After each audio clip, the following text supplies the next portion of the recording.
Hi, this is Lauren Cheek from Lornacopia, and I am coming to you from my yard, which I am calling the Cheek Farm because I put a farm in to grow some vegetables and stuff. But look at this stuff out here behind me.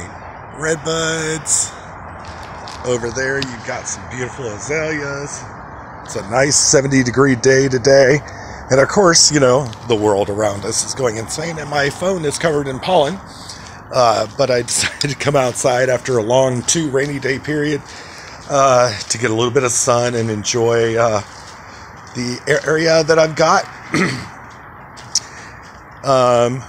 We found out like today that Prince Charles has coronavirus, and we also know that Angela Merkel's doctor came down with coronavirus. So, you know, we've had people in our government also that have tested positive for coronavirus. And if you're watching the numbers on Worldometer, which I've suggested to you before, you'll see that there's a rapid increase that's taking place right now. There are more infections and more deaths. The death rate has not quite caught up. We don't know that lots of people are going to die, but according to Worldometer, cases with an outcome, because nobody's got an income right now, unemployed. But like, for instance, I went to work on Friday, and we closed our restaurant to go only. It was a mandate from the city of Dunwoody, which is where I work. I live in Tucker. And then by Monday, which was yesterday, no, the day before yesterday, Tuesday. By Tuesday, we had closed completely. We had sold all of our stock that we possibly could on to go. And the overhead of keeping the restaurant open obviously was too expensive to justify trying to run on to go only. So they filled out unemployment for all of us, which is a good thing. I've had several family members who have offered to help me out. I have a 2-month supply of food and money to pay all my bills. And if it goes any longer than that, then I'm going to have to get creative. But that's why I'm growing a farm. You know, at that point, I'll have to determine, you know, what I do and don't pay. Anyway, though, the death rate has increased gradually with cases that have had an outcome.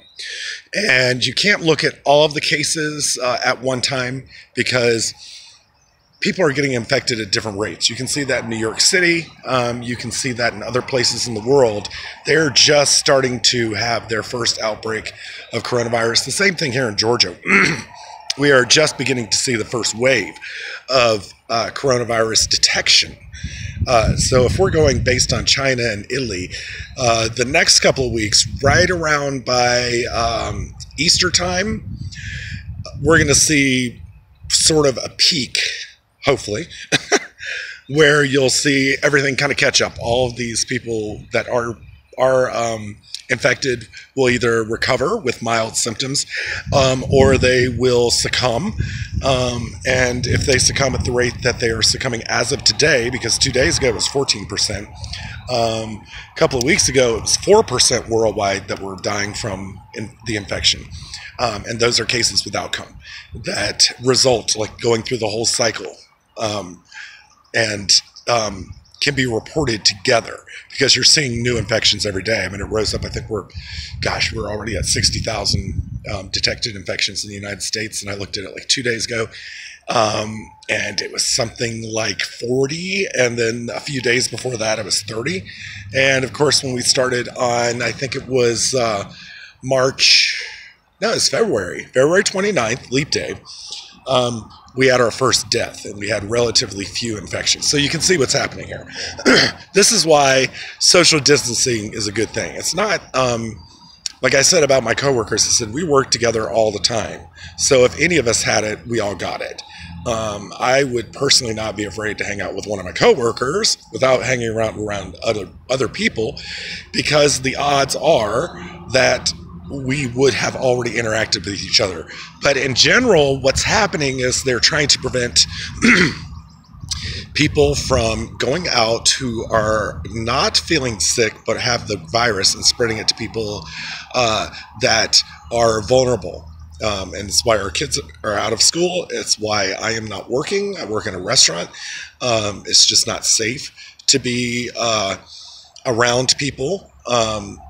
I might infect them. They might infect me. I may have had it already and not even known it. You know, those sort of things are what we're dealing with here.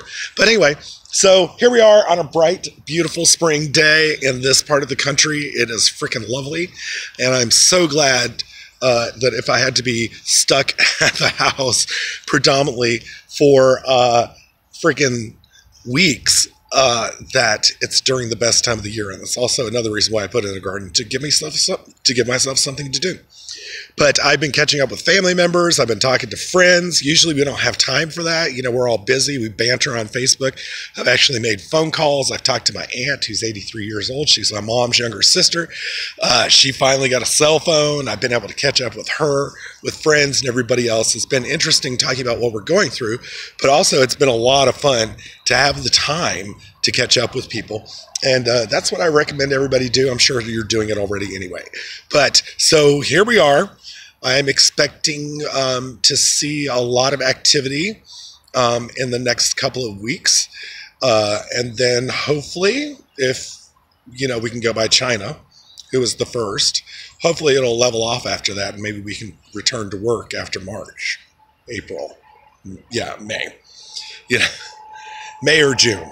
I figure May is optimistic, June is more probable. All right, that's my 2 cents for today. Prince Charles, you're my cousin, and I hope you're doing well, and I hope you pull through.